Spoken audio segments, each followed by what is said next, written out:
अखिल जगत स्वामी साप सदा शिव मल्हारी मणिमल्ल संहारक ऐश्वर्य प्रदाता शक्तिदाता जय दुरी गणाधीशित आदिरुद्र श्री मातंड भैरवा.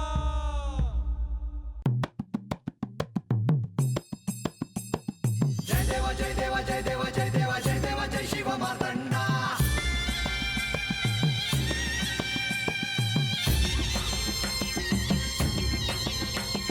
जय देवा जय देवा जय देवा जय देवा जय देवा जय शिव मार्तंडा.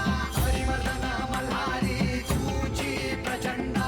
अगडतुम नगारा सोन्याची जेजुरी देव गेले जेजुरा निळा घोडा. अगडतुम नगारा सोन्याची जेजुरी देव गेले जेजुरा निळा घोडा. पाऊ में तोडा कमरी कर पटा बिहिर मस्तकी तुरा. खोबऱ्याचा कुटका भंडाऱ्याचा भडका बोल अहंकारा सदानंदाचा येळको. सदानंदाचा येळको. जय देवा जय देवा जय देवा जय देवा जय देवा जय शिव मार्तंडा. जय देवा जय देवा जय देवा जय देवा जय देवा जय शिव मार्तंडा. हरिवर्धन मल्हारी तुझी प्रचंडा. जय देवा जय देवा जय देवा जय देवा जय देवा जय शिव मार्तंडा. हरिवर्धन मल्हारी तुझी प्रचंडा.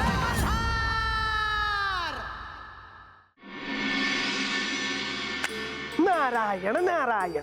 आपल्या हाती काहीही लागले नाही.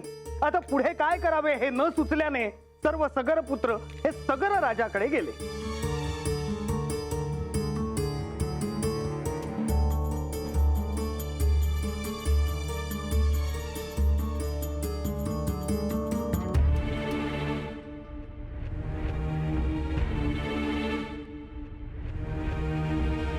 प्रणाम पिताश्री. या या या मी तुमचीच प्रतीक्षा करत होतो.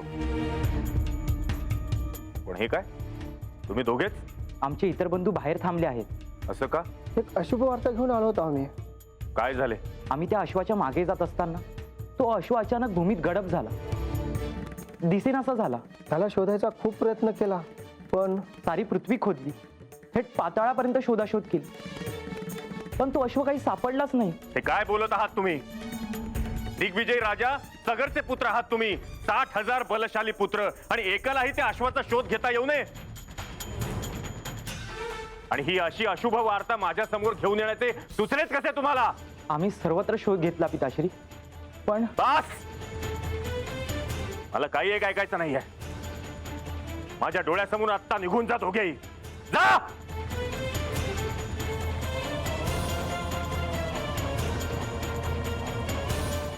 नारायण नारायण. आपल्या पित्याने आपल्याला कठोर शब्द सुनावले त्यामुळे सर्व सगर पुत्र शोकाकुल झाले. आता त्या अश्वाचा शोध घ्यायचा असा मानस धरून ते पुत्र पुन्हा निघाले. ह्यावेळी त्यांच्या हाती यश लागलं असावं असं मला वाटतं. हो ना मुनिवर? यावेळी त्यांच्या हाती यश लागलं आणि ते पुन्हा पाताळात जाता जाता थेट कपिल ऋषींच्या आश्रमापर्यंत पोहोचले.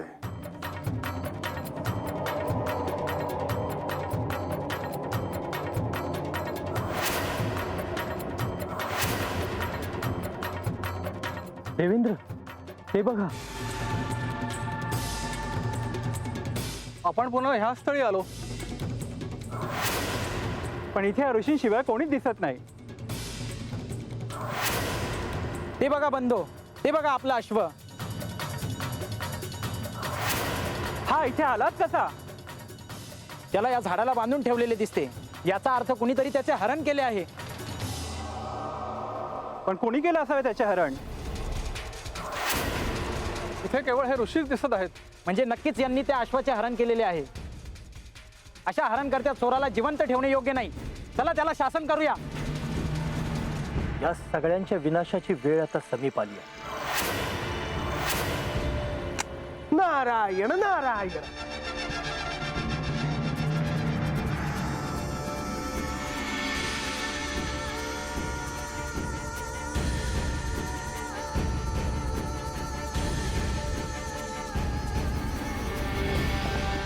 अरे चोरा, या अश्वाचे असे हरण करण्याचे धाडस तुझे झालेच कसे? बंधू, हा असे ऐकणार नाही. याला दटावूनच विचारणा केली पाहिजे. अरे ऋषीपणाचे ढोंग करणाऱ्या ठगा, डोळे उघड ऋषी. तुला शासन करायला सगर पुत्र आले आहेत.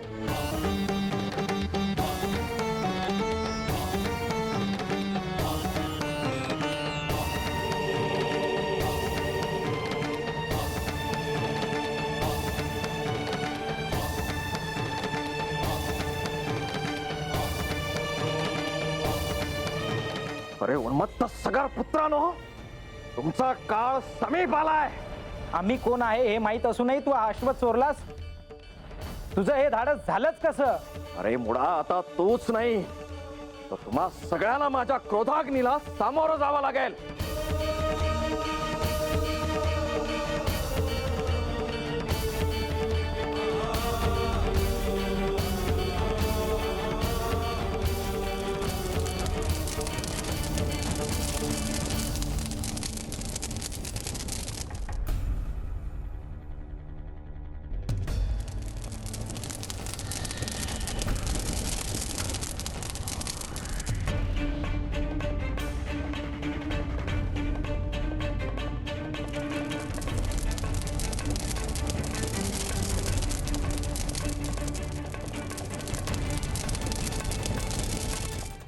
नारायण नारायण. त्या उन्मत्त झालेल्या सगर पुत्रांना त्यांच्या कर्मामुळे शासन झाले आणि कपिल मुनींच्या क्रोधाला त्यांना सामोरे जावे लागले.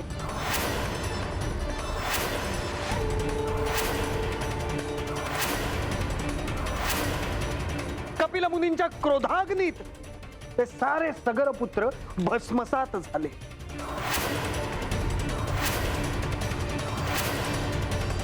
मुनिवर, त्यांना हे कळालं होतं का की हे सारं देवांनी घडवून आणलं होतं? त्यावेळी त्यांना हे कुणीही सांगू शकलं नसतं.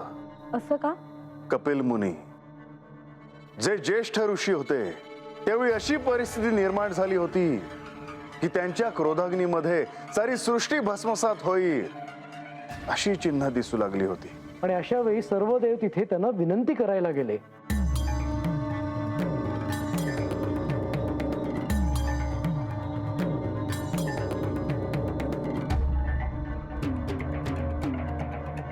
देवेंद्र, काहीतरी करा.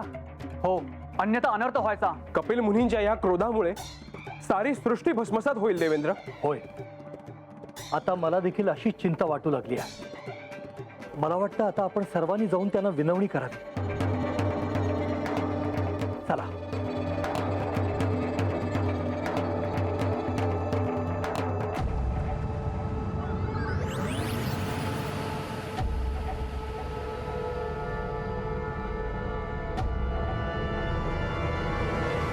हे मुनिवर, मुनिवर, आपण कृपया आपल्या क्रोधाग्नीला आवर घालावा. देवेंद्र, आता मात्र हे शक्य नाही. असे करू नका मुनिवर. आपल्या या क्रोधाग्नीमुळे सगळे सगर पुत्र आधीच भस्मसात झाले आहे. तरी देखील जा समूळ नाश केल्याशिवाय मला शांतता लाभणार नाही. परंतु मुनिवर, त्यांना योग्य ते शासन झाले आहे. आणि मुनिवर, आपण जर आपला क्रोध आवरला नाही तर आपल्या क्रोधाग्नीमध्ये ही सारी सृष्टीच भस्मसात होऊन जाईल. मुनिवर, हा अग्नी सर्व लोकांस दग्ध करून टाकेल. मुनिवर, मुनिवर, आपण क्रोध आवरावा. आपणास आमचा शतशः प्रणाम असो.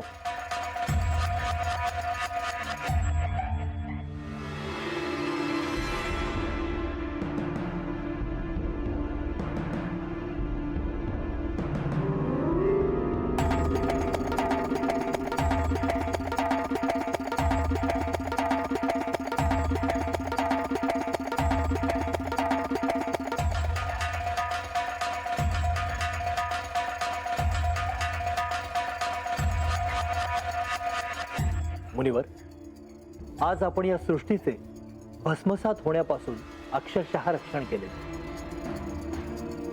खूप मोठी हानी टळली. सगर पुत्रांना त्यांच्या कर्माचे फळ मिळाले आणि त्यांच्यामुळे या सृष्टीवर कोणतीही समस्या येणार नाही. आपण खरोखर श्रेष्ठ आहात मुनिवर. मुनिवर, आपणास आम्हा सर्व देवांचा पुन्हा एकदा प्रणाम. आमचा प्रणाम स्वीकार करावा.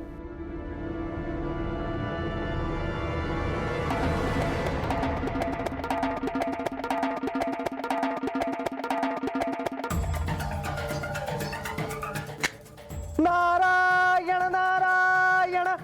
आणि सर्व देवांच्या आवाहनामुळे कपिल मुनी शांत झाले आणि सृष्टीवर आलेले हे संकट दूर झाले. आपल्या कृत्याचे त्यांना शासन मिळाले, हेच त्यांच्यासाठी योग्य होते. होय, पण ही कथा इथेच थांबत नाही. मी तेच विचारणार होते. आता तर कथानकात उन्मत्त अशा सगर पुत्रांचा मृत्यू झाला होता. आता यापुढे या कथेला एक निराळेच वळण मिळाले. म्हणजे अशा पापी लोकांसाठी देवी गंगा यांनी पृथ्वीवर यावं. अशा लोकांसाठी महादेवाने त्यांना का आवाहन करावं? म्हाळसा, तू ह्या साऱ्याकडे वेगळ्या दृष्टीने का पाहत नाहीस? मला हे पटलेलं नाही. अशा लोकांसाठी महादेवांनी, साक्षात महादेवांनी, जे या सृष्टीच्या लयतत्वाचे स्वामी आहेत, त्यांनी देवी गंगा यांना आवाहन करूच नये असं माझं ठाम मत आहे.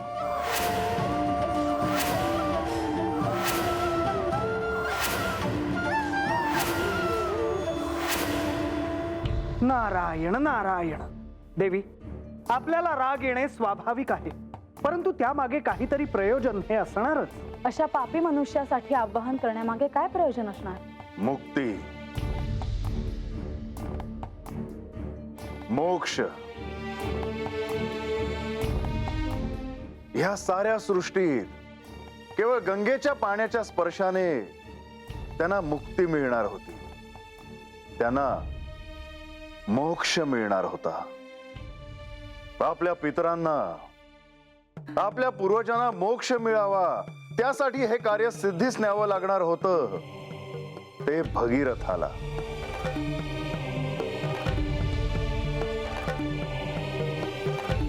सगर राजालाही हे शक्य झाले नाही, म्हणजे त्याला त्याच्या पुत्रांसाठी ते नाही करता आलं.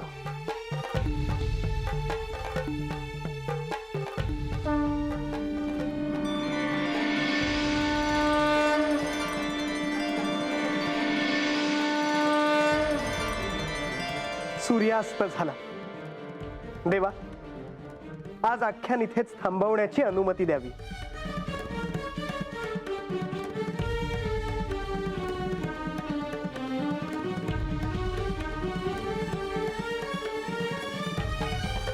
सदानंद सदानंद सदानंद सदानंद सदानंद सदानंद सदानंद सदानंद सदानंद सदानंद सदानंद.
बानू, तू इथे अशी उभी,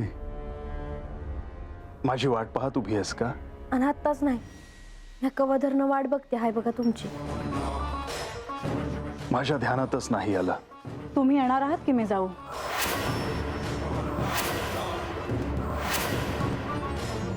येतोच आहे.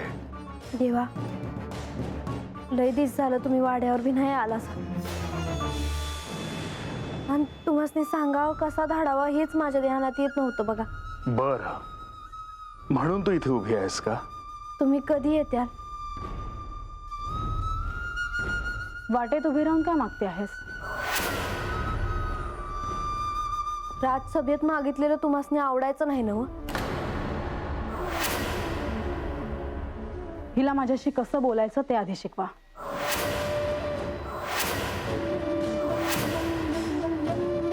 बानू, ये तू, मी तुला संदेश पाठवतो. जी देवा, येते मी.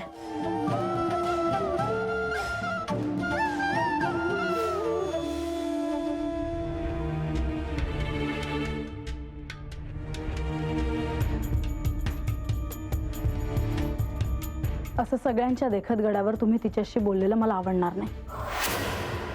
आणि यानंतर जर असं झालं तर तिला गडावर मी आख्यानासाठी देखील येऊ देणार नाही. इथे हा असा वाद घातलेला मला देखील आवडणार नाही.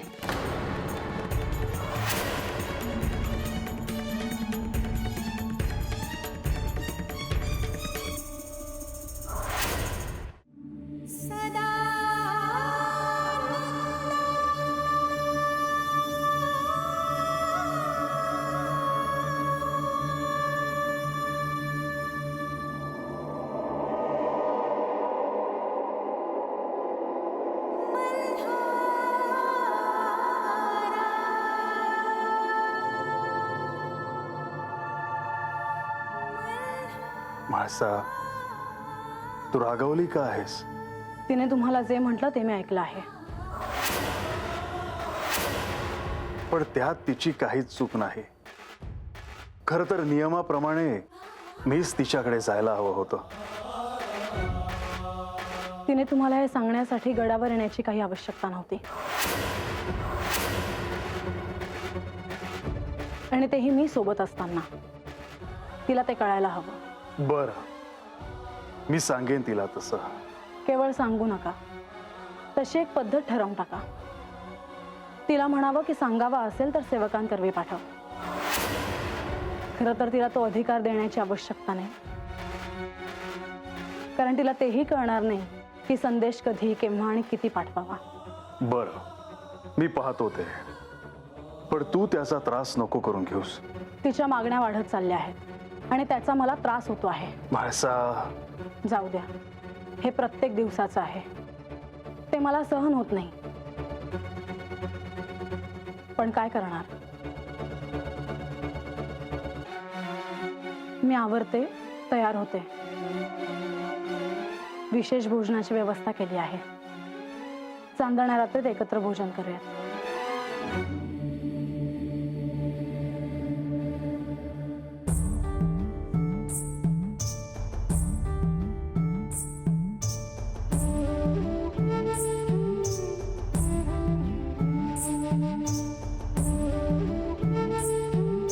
काय झालं?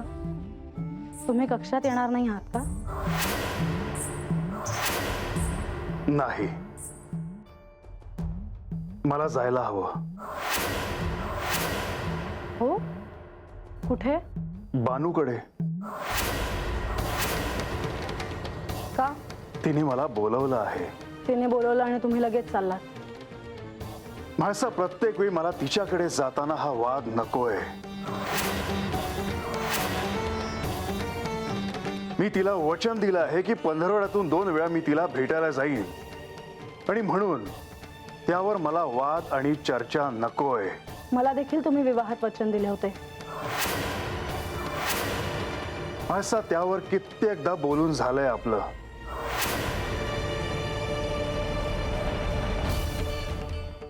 स्वामी, मी हिला तुमच्या साक्षीने एक वचन देते की कृतयुगात मल्हारी मार्तंड अवतारात ही तुमची अर्धभार्या होईल. थांब पार्वती, तुझे शब्द मागे. स्वामी, माझ्या प्रिय सखीसाठी मी कोणत्याही दिव्याला सामोरं जायला सिद्ध आहे. त्यामुळे आता एकदा दिलेला शब्द मागे घेणे नाही नाथा. जशी तुझी इच्छा देवी. ऋतुयुगामध्ये मल्हारी अवतारात मी तिला वरीन. तुझ्याच वचनामुळे मी अशा परिस्थितीत अडकलो आहे. माझ्या शब्दाला, मला दिलेल्या वचनाला तुमच्या लेखी काही मूल्य नाही. मला यावर काहीही बोलायचं नाहीये. येतो मी.